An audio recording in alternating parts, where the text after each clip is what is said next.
자, 오늘은 설교 제목이 약자들의 위로자입니다.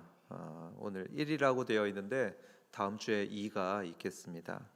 그래서 오늘 약자들의 위로자가 되시는 하나님에 대한 말씀을 함께 듣도록 하겠습니다.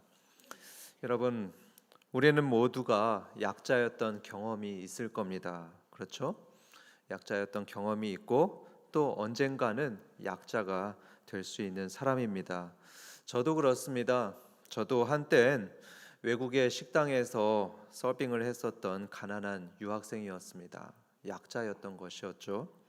그리고 앞으로 저도 언젠가는 반드시 약자가 될 겁니다. 나중에 나이가 들겠죠? 또 힘도 빠지게 되겠죠.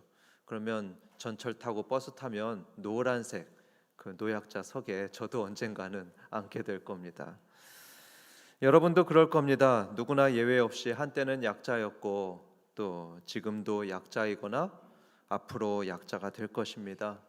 병들고 약해지고 직장이 없어지고 돈이 없고 또 나이가 들고 실패도 하면서 약자가 되게 됩니다.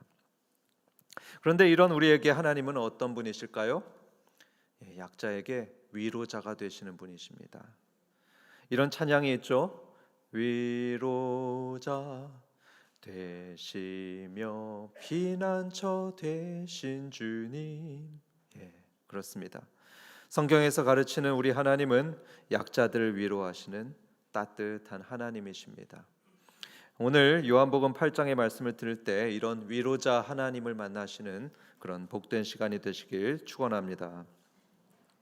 시작하면서 먼저 말씀드릴 게 있는데요. 그것은 예수님 자신이 바로 약자였다는 것입니다. 예수님도 당시 유대 사회에서 약자로 분류되던 사람이었습니다. 출신이 갈릴리 시골이었습니다. 그리고 학력은 없습니다. 요즘으로 하면은 초등학교도 졸업하지 못한 분이었죠. 또 가난한 분이었습니다. 이사야서의 예언에 의하면 외모조차도 볼품이 없었다 이렇게 표현하고 있습니다. 약자였던 것입니다. 그렇기 때문에 예수님은 그런 약자의 경험이 있었기 때문에 약자의 마음을 너무나 잘 아십니다. 약자들의 상처, 그 고통 너무나 잘 아십니다. 이런 예수님을 당시의 기득권자였던 서기관들과 또 바리새인들은 굉장히 못마땅해했습니다. 굉장히 못마땅했어요. 갈릴리 시골 출신에다가 또 정식으로 배우지도 못한 예수님인데 여기저기 다니면서 사람들을 가르치는 겁니다. 가르치는데 사람들이 또 좋아합니다. 너무나 인기가 많습니다. 그러니까 아주 못마땅해했습니다. 셈이 났던 거죠. 시기심이 났습니다. 그래서 예수님을 잡으려고 했습니다. 잡아서 해코지하려고 굉장히 애썼습니다. 그런데 이 예수님을 잡는다는 건요, 그렇게 쉬운 일이 아니었습니다. 쉬운 일이 아니었어요. 왜냐하면은 예수님이 인기가 너무 많았습니다. 인기가 많아가지고 주변에 사람들이 하도 많다 보니까 이 예수님을 잡을 수가 없었던 겁니다. 혹시 잡는다고 하더라도 예수님을 체포하는 데는 뭔가 명분이 필요했습니다. 명분이 필요했죠. 그렇죠. 함부로 엄한 사람을 잡아다가 해를 끼치다가는 비난을 면치 못할 겁니다. 그렇기 때문에 서기관들은 예수님을 잡을 어떤 명분이 필요했습니다. 그래서 이들은 계략을 꾸몄습니다. 예수님을 잡을 음흉한 계획을 꾸미게 되었는데 그게 바로 오늘의 내용입니다. 하루는 예수님께서 성전에 앉아 계셨습니다. 성전에 앉아서 사람들을 가르치고 계셨는데요. 그런데 그때 한 무리의 서기관들, 바리새인들이 웬 여자를 끌고서 성전 안으로 들어왔습니다.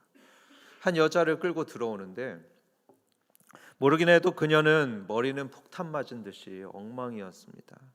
옷매무새도 엉망이었을 겁니다. 무슨 일이 있었을까요? 3절에 보면 그 여자는 음행 중에 잡힌 여인이다 이렇게 표현합니다.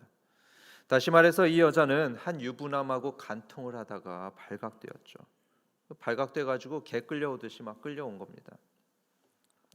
사람들은 그녀를 성전 한가운데 세웠습니다. 수많은 사람들이 둘러서 있었고요. 그 중앙에 여자를 세웠습니다. 굉장히 수치스러웠을 겁니다. 굉장히 부끄럽고 두려웠을 겁니다. 그녀를 가리키면서 서기관들과 바리새인들은 이렇게 말했습니다. 선생이여, 이 여자가 간음하다가 현장에서 잡혔습니다. 모세는 율법에 이 여자를 돌로 치라고 했는데 선생님은 어떻게 하시겠습니까? 각색하면 이런 의미이죠. 예수 선생, 이런 경우엔 어떻게 해야 되는지 한번 말을 해보시오. 이 여자가 간음하다가 현장에서 잡혔는데 율법에 보면 당신이 잘 알듯이 돌로 치라고 했어. 어떻게 하겠소? 돌로 쳐야 하겠소? 아니면 다른 방법이 있어? 예수님은 큰일 났습니다. 지금 예수님은 바둑으로 말하면 외통수에 걸린 것입니다. 돌로 치라고 해도 문제고 치지 말라고 해도 문제입니다. 만약 예수님이 여자를 돌로 치라고 말한다고 해보겠습니다. 야, 율법에 간음한 여자를 돌로 치라고 하지 않았냐? 뭐가 어렵냐? 돌로 쳐라. 그런데 그렇게 말하면요, 문제가 생기는데요. 무슨 문제가 생기냐면 그렇게 말함으로써 예수님은 바로 로마 군인들에게 잡혀갈 겁니다. 끌려갈 겁니다. 이해를 돕기 위해서 당시 배경을 설명하겠습니다. 지금은 유대 명절이었습니다. 추석 같은 명절이었는데요. 그래서 많은 사람들이 예루살렘 성전에 모여들었습니다. 그러니까 예루살렘의 경비를 맡았던 로마 군인들이 있었거든요. 경비를 맡았던 로마 군인들이 긴장을 했습니다. 혹시 어떤 소요가 일어나지 않을까? 분쟁이 일어나지 않을까? 마음에 긴장했습니다. 이 지역을 다스렸던 로마 총독의 가장 큰 관심사가 뭐냐면요, 평화입니다. 평화, 조용한 겁니다. 평화, 팍스 로마나라고 하죠. 평화입니다. 그래서 무슨 수를 쓰든지 이 식민지를 조용하게 만드는 게, 그게 총독이 제일 잘하는 일입니다. 그래서 성전에 배치되어 있던 로마 군인들은 아주 긴장하면서 이 상황을 지켜보고 있었을 겁니다. 많은 군인들이 그걸 지켜보면서 만약에 소동을 일으키는 사람이 있다? 그러면 바로 잡아갈 기세입니다. 게다가 당시 유대인들은요, 사형권이 없었습니다. 누굴 죽일 수 있는 권한이 유대인들에게는 없었습니다. 그런데 만약에 예수님이 저 간음한 여인을 돌로 쳐라 이렇게 말하면요, 그래서 사람들이 여자를 죽이게 된다. 그러면 예수님은 바로 선동죄로 잡혀갑니다. 살인교사죄로 잡혀가서 로마 감옥에 갇히게 될 겁니다. 그러면 이번엔 예수님이 돌로 치라고 말하는 대신에 저 여자를 용서해라 하면은 어떻게 될까요? 예수님은 늘 사랑을 말씀하셨습니다. 용서를 말씀하셨습니다. 그러니까 이번에도 이런 말씀이 가능합니다. 여자를 용서해 줘라. 사람이 실수할 때도 있지 않냐? 이번 한 번만 용서해 주자. 그런데 이것도 문제입니다. 만약에 그렇게 하면요, 예수님은 율법을 무시하는 사람이 되게 됩니다. 여러분, 지금까지 많은 사람들이 왜 예수님을 따르고 존경했냐 하면 예수님이 율법의 참된 의미를 가르쳤기 때문입니다. 참된 의미를 가르쳤을 뿐만 아니고 예수님은 그걸 잘 지켰습니다. 예수님은 그 모든 율법들을 스스로 잘 지켰던 분이십니다. 그런데 예수님이 간음한 여인을 용서하자 하면은 사람들은 굉장히 반발할 겁니다. 아니 이보시오, 율법에 이런 여자는 돌로 치라고 분명히 여기 명시되어 있는데 아니 어떻게 용서할 수 있습니까? 당신이 뭔데 하나님의 율법을 지키지 말자고 그렇게 말할 수 있습니까? 이렇게 사람들은 반발할 겁니다. 그러면 이제껏 예수님을 그렇게 존경하고 따랐던 사람들이 더 이상은 예수님을 따르지 않을 것입니다. 그러면 이렇게 인기가 없어진 예수님을 이 바리새인들이 잡는 것은 시간 문제입니다. 아마 쥐도 새도 모르게 예수님을 잡아가지고 해코지하고 죽일 수도 있을 겁니다. 그러니까 예수님은 이 율법을 따라서 돌을 던지라고 할 수도 없고 또 던지지 말라고 할 수도 없는 겁니다. 이러지도 못하고 저러지도 못하는 완전히 외통수에 걸린 그런 예수님입니다. 예수님은 어떻게 이런 위기를 벗어날 수 있을까요? 그런데 예수님은 사람들이 전혀 예상하지 못한 아주 지혜로운 말씀을 하면서 이 상황을 빠져나갑니다. 뭐라고 하냐면요, 돌로 쳐라 합니다. 율법을 따라서 저 간음한 여자를 돌로 쳐라 합니다. 그런데 조건이 하나 있습니다. 조건이 뭐냐면 7절에 너희 중에 죄 없는 자가 돌로 쳐라 합니다. 죄 없는 자가 먼저 돌로 쳐라. 각색하면 예수님은 이런 말씀을 하는 겁니다. 그래, 율법대로 해보자. 나도 율법을 사랑하니까 그러니까 돌로 여자를 쳐라. 그런데 조건이 있다. 죄 없는 사람이 제일 먼저 돌을 들어서 쳐야 되는 것이다. 하늘을 우러러서 한 점 부끄러움이 없는 그런 죄가 전혀 없는 사람이 먼저 돌을 던져라. 이렇게 말씀했습니다. 이 말을 들은 사람들은 어떻게 했을까요? 9절을 같이 보겠습니다. 9절입니다. 그들이 이 말씀을 듣고 양심의 가책을 느껴 어른으로 시작하여 젊은이까지 하나씩 나가고 오직 예수와 그 가운데 섰는 여자만 남았더라. 이제껏 사람들은요, 이 여자의 죄만 봤습니다. 여자에게만 손가락질했습니다. 그런데 예수님이 너희 중에 죄 없는 자가 먼저 돌로 치라 말씀하니까요, 사람들은 여자로부터 시선을 돌렸습니다. 여자로부터 시선을 돌려서 자신을 돌아보게 되었습니다. 나는 죄가 없나?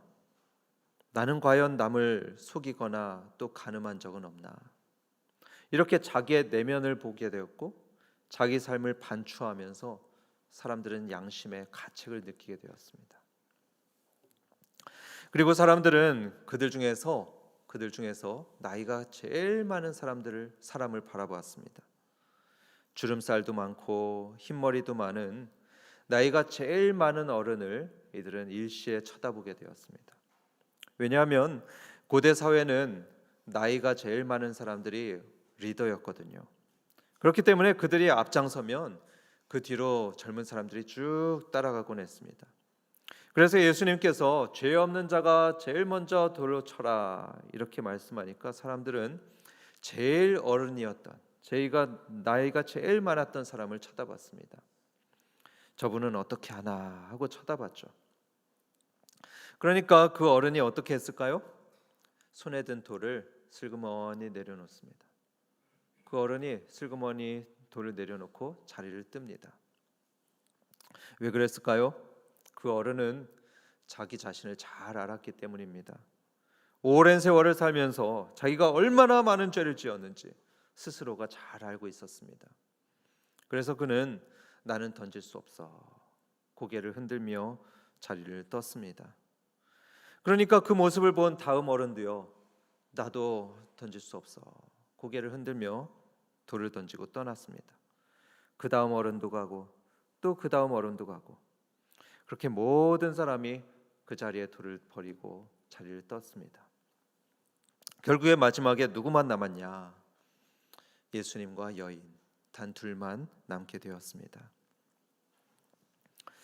이런 현상에 대해서 프랑스의 저명한 철학자인 르네 지라르가 이런 설명을 했습니다. 이런 집단적인 폭력은 처음에 한 사람으로 시작된다고 합니다. 한 사람에게서 집단적인 폭력이 시작되는데요, 그걸 막으려면 어떻게 해야 되냐 하면요, 그 첫 번째 사람을 단념하게 만들면 된다 합니다. 제일 먼저 돌을 던지려고 하는 그 첫 번째 사람이 돌을 버리게 만들면 두 번째 사람, 또 세 번째 사람들도 돌을 버리게 됩니다. 그러면서 폭력이 발생하지 않게 된다고 하죠. 반대로 좋은 모방도 한 사람으로부터 시작된다고 합니다. 아무리 힘들고 어려워도 한 사람이 있으면 길이 열립니다. 한 사람이 앞서 걸어가면 그 뒤를 따라서 여러 사람들이 같이 가게 되죠. 그러면 없던 길도 생겨나게 됩니다. 또 한 사람이 용기를 내서 바른 목소리를 내게 되면 다른 사람들도 따라서 바른 목소리를 내게 됩니다. 예를 들어서 간디는 어땠습니까? 간디는 총칼을 든 그 영국 군들 앞에서 호롤단신 맨손으로 저항하니까 어떻게 되었죠? 온 인도인들이 그 간디 한 사람을 따라서 총칼을 놓게 됩니다. 비폭력으로 영국군과 맞서게 되었습니다. 결국에 폭력과 비폭력은 모두가 다 한 사람으로부터 시작된다는 말이죠. 한 사람으로부터 시작됩니다. 그렇게 볼 때 예수님은 두 가지를 동시에 하셨습니다. 먼저 폭력을 일으킬 수 있는 그 첫 번째 사람을 막았습니다. 그래서 폭력이 시작되지 않게 하였습니다. 그리고 둘째로 예수님 자신이 폭력을 비폭력으로 만든 그런 첫 번째 사람이 되었습니다. 그렇게 해서 예수님은 목숨이 경각에 달려 있었던 그 한 사람, 그 한 여인을 살리게 되었던 거죠. 저는 우리 예수님 믿는 사람들이 다 이래야 될 줄을 믿습니다. 남들은 다 비난하고 있는 그 한 사람, 그 한 영혼을 위해서 살리는 말을 하는 그 첫 번째 사람, 폭력을 비폭력으로 바꾸는 첫 번째 사람이 되고요, 약자의 편을 들어주는 첫 번째 사람이 바로 여러분과 제가 되기를 주님의 이름으로 축원합니다. 여기서 잠깐 우리가 짚어봐야 될 게 있는데요, 그것은 사람들이 여자만 잡아왔다는 사실입니다. 여자만 잡아왔습니다. 간음을 하려면 남자와 여자 반드시 두 사람이 있지 않겠습니까? 그런데 사람들은 여자만 잡아왔습니다. 율법에 따르면 간음죄가 발견됐을 때는 간음한 남자하고 여자 이 모두를 돌로 쳐서 죽여야 됩니다. 그게 율법입니다. 그런데 지금 이 장면을 보면 사람들은 여자만 잡아왔습니다. 이상하지 않습니까? 사람들은 왜 남자는 잡아오지 않고 여자만 잡아왔을까요? 그건 여자가 약자였기 때문입니다. 당시 여자는 사회계층적으로 약자였습니다. 마치 국내에 이주한 이주 노동자들과 마찬가지입니다. 그 노동자들처럼 무시받았고요, 또 부조리한 대우를 받았던 약자들이 바로 여자들이었습니다.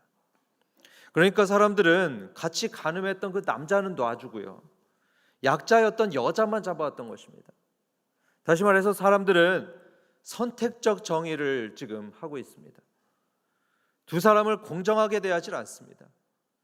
약자에게만 간음죄라는 그 율법을 들이밀면서 이 약자만 심판하고 있고 약자만 죽이려고 합니다. 그리고 거기에 대해서 아무도 이의를 제기하지 않습니다. 아무도 여자에게 동정심을 갖지 않습니다. 예수님이 있었던 이 유대 사회는 양심이 마비되어 있었습니다. 감정이 마비되어 있던 병든 공동체였습니다. 그런데 예수님은 어땠죠? 예수님은 달랐습니다. 전혀 달랐습니다. 예수님의 말씀 이후로 사람들이 다 떠났죠. 그리고 이제 성전에는 예수님과 여자 단 둘만 남게 되었습니다. 당시 유대 사회에서는 낯선 남녀가 둘이 함께 있질 않았고요, 여자하고는 말도 섞지 않았었는데 예수님은 여자와 함께 있었습니다. 두려움에 벌벌 떨고 있었던 이 여자와 함께 있었습니다. 그리고 다가가서 말씀합니다. 여자여, 너를 고발하던 그들이 어디 있느냐? 너를 정죄한 자가 없느냐? 그러자 여자는 두려워하면서 대답합니다. 주여, 없습니다. 그러자 예수님은 놀라운 말씀을 하십니다. 11절입니다. 나도 너를 정죄하지 아니하노니 가서 다시는 죄를 범하지 말라. 나도 너를 정죄하지 않겠다. 이렇게 용서하는 말씀을 예수님이 하고 계십니다. 여러분, 이게요, 알고 보면 정말 놀라운 말씀입니다. 정말 놀라운 말씀인 게요, 지금 우리의 사회에서는 간통이 죄가 아닙니다. 그렇죠? 간통이 죄가 아닌 어떻게 보면 비정상적인 사회에 살고 있습니다. 그런데 당시 유대 사회에서는요, 이 간통죄가 심각한 죄였습니다. 연쇄살인범과 같은 아주 파렴치범이 간음을 행한 사람이었죠. 죄 중에서도 아주 큰 죄였습니다. 그렇기 때문에 돌로 쳐서 그 간통한 사람들을 죽여야 되는 게 바로 이 간음죄였습니다. 그런데 예수님은 그렇게 큰 죄를 용서하셨습니다. 이 얘기를 보면 예수님은 간음한 여자를 책망하지 않습니다. 책망하거나 정죄하는 것 하나 없이 여자를 그냥 돌려보냅니다. 어쩌면 이 여자는 간음이 발각되고도 용서받고 살았던 유일한 유대 여자였는지도 모릅니다. 누구 덕분에 그랬죠? 바로 예수님 때문이었습니다. 사랑하는 성도 여러분, 이렇게 예수님은 우리를 용서하시는 자비로우신 분이십니다. 우리의 어떠한 죄, 어떠한 실패, 어떠한 부족함에 대해서도 우리를 용서하시고 위로하시는 분이 바로 예수님이십니다. 세상은 어떻죠? 부도덕하고 실패하고 무능한 사람에게 쉽게 돌을 던집니다. 실패자라는 꼬리표를 붙이고 부적격자라는 꼬리표를 붙이고 사회적으로 매장합니다. 하지만 예수님은 다릅니다. 예수님은 우리를 불쌍히 여기시고 긍휼히 여기시는 분이십니다. 우리에게 절대로 돌을 던지지 않으십니다.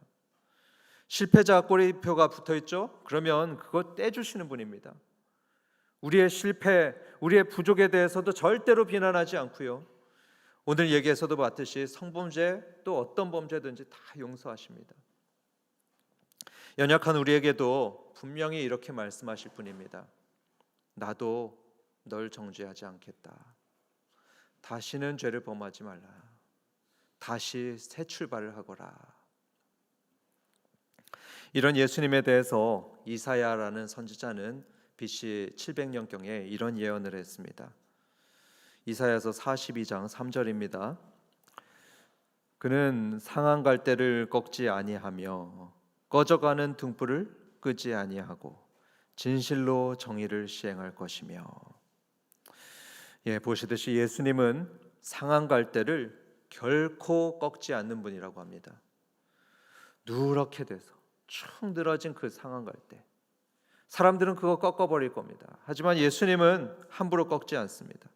꺼져가는 등불도 끄지 않는 분이 바로 예수님이십니다. 그래서 혹시 여러분 중에 마치 자신의 처지가 자기의 처지가 상한 갈대 같은 그런 분 계십니까? 꺼져가는 등불 같다 생각하는 분 혹시 계십니까? 그렇다면 예수님은 그런 여러분들을 긍휼히 여기는 분임을 믿으시기 바랍니다. 그런 여러분들을 위로하시고 또 세워주실 분이 바로 예수님이라는 걸 믿으시고요. 예수님을 더 가까이 하시고 더 의지하시길 바랍니다.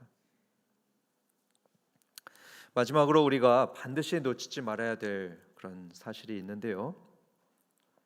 예수님의 이런 용서는요, 예수님의 희생이 있었기 때문에 가능하게 되었습니다. 예수님의 희생 때문에 이런 놀라운 용서가 가능했습니다. 아까의 사건을 표면적으로 보면요, 우리가 그 사건을 표면적으로 보면 예수님은 율법을 지키지 않았습니다. 표면적으로 봤을 때 말이죠. 왜냐하면 율법은 가늠한 여인을 돌로 쳐 죽이라고 규정되어 있는데 예수님은 여자에게 돌을 던지지 않았습니다. 죽이지 않았습니다. 물론 죄인을 용서하고 살려주는 거 좋죠. 그렇지만 어쨌든 이 율법을 따지고 보면 예수님은 하나님의 명을 거스른 것입니다. 죽이지 않았거든요. 거슬렀습니다. 그런데 여러분, 여기에는 예수님과 하나님 간에 무언의 계약이 있었습니다. 무언의 계약이 있었습니다. 어떤 식의 계약이 있었냐 하면요, 아버지 하나님, 이 여자는 간음이란 큰 죄를 지었으니까 죽어 마땅합니다. 아버지 명에 따라서 제가 이 여자를 돌로 쳐 죽이는 게 맞습니다. 하지만 아버지, 저는 이 여자를 용서하기 원합니다. 살려보내겠습니다. 대신 제가 죽겠습니다. 이 여자를 대신해서 제가 죽을 테니 이 여자를 용서하시고 살려주십시오. 이런 무언의 계약이 예수님과 하나님 사이에 있었습니다. 그래서 예수님은 이 여자의 죄와 또 우리 모두의 죄를 지고 십자가에서 죽으셨던 거죠. 여자가 당해야 됐던 그 돌팔매질보다 훨씬 끔찍한 고통을 당하셨고요. 십자가에서 꽃처럼 피어나는 피를 조용히 흘리시면서 그렇게 예수님은 죽으셨습니다. 간음한 여자를 살렸던 그 대가를 치른 것이고요. 또 죄인인 우리 모두를 살리기 위한 값비싼 희생을 치른 것입니다. 성도 여러분, 우리가 하나님께 용서받은 게요, 그냥 용서받은 게 아니란 말씀입니다. 희생이 있었습니다. 예수님의 그 값비싼 희생이 있었기 때문에 우리는 언제나 하나님으로부터 용서받고 용납받고 있는 것이죠. 결론을 맺겠습니다. 성경을 보면 사회의 대표적인 약자들이 나옵니다. 고아와 과부와 나그네입니다. 고아와 과부, 나그네, 사회의 대표적인 약자들입니다. 특히 성경 시대를 보면 그들은 혼자 힘으로 살아갈 수 없었던 대표적인 약자들이었습니다. 누군가의 도움이 있어야만 살 수 있었던 분들이죠. 하나님에게 있어서는 아픈 손가락 같은 존재들입니다. 신경이 쓰이고 관심이 가는 그런 아픈 손가락 같은 사람들이 고아와 과부와 나그네였습니다. 그래서 하나님은 구약을 보면 아예 이 법조문을 통해서 그들을 도와주라고 규정하고 계십니다. 명령을 하십니다. 여러분, 남을 돕는 건요 보통 도덕법으로 취급이 됩니다. 그렇죠? 누굴 도와주는 거 이건 도덕법입니다. 형법 같은 게 아닙니다. 그러니까 세상에서는 그거 안 지킨다고 벌하지 않습니다. 그런데 하나님은 그렇지 않습니다. 약자를 돌보지 않을 때 그때 하나님은 백성들 전체를 꾸중하시고 심판하셨습니다. 신약에서는 하나님이 교회로 하여금 그들을 돌보게 하셨습니다. 그래서 교회의 중요한 책무가 뭐냐 하면요, 과부의 양식을 챙겨주는 것입니다. 그리고 나그네를 영접하는 게 교회의 중요한 책무였습니다. 그래서 종교개혁가였던 칼빈은 교회에서 프랑스 구호기금이라는 것을 마련했습니다. 프랑스 구호기금, 그런 구호기금을 교회에서 마련해서 난민들을 도와주었습니다. 또 제네바 병원들에 교회 집사님들을 파송했습니다. 병원에 교회 집사님들을 파송해서 그 병원이 난민들을 잘 치료할 수 있도록 그렇게 교회에서 도와줬습니다. 우리 교회도 그런 교회가 되어야 할 줄 믿습니다. 아픈 손가락들, 하나님의 아픈 손가락인 약자들을 교회는 절대로 잊으면 안 됩니다. 항상 어렵고 힘든 사람들, 또 도움이 필요한 사람들, 그들을 우리 마음 중심에 두고 그들을 위로하는 공동체, 따뜻하게 도와주는 공동체가 되어야 합니다. 그런 예수님 닮은 한박교회가 되기를 주님의 이름으로 축원합니다.